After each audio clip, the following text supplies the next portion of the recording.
Hey, what's up mga sir? It's me again, Sir God. Naghahanap ka ba ng motor? Yung mura, matipid sa gas, pwede sa kargahan, at pwedeng maging partner sa hanap buhay. Sakto sa inyo itong Bajaj 125 Kawasaki. Napakaganda ng design. Meron kang dalawang colors na pagpipilian. Meron silang blue at pula. Dahil nga pangkargahan itong motor na to, naka-dual shock absorber na rin siya. Ang pinakamalupit pa sa lahat ay meron na itong USB port outlet na pwede mong i-charge ang cellphone mo habang bumabiyahe ka. O di ba? High-tech. Kaya nga napakuha na rin ako nito mga sir.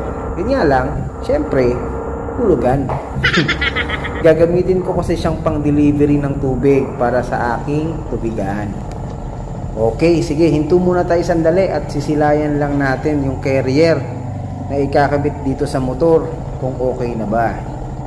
Sa mga nagtatanong kung magkano ang paggawa ng carrier, dito sa amin ay tag 27K. Depende sa design at laki. O siya, tara na, at pinutusan pa pala ako mamalengke ni Mrs.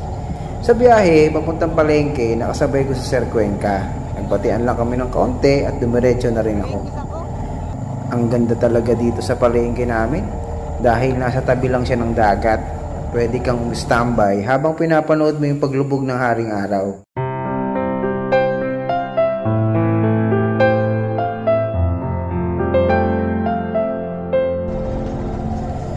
At ayun, natapos na rin ako mamalengke at ako'y uuwi na at baka kung saan pa mapunta itong ating kwentuhan.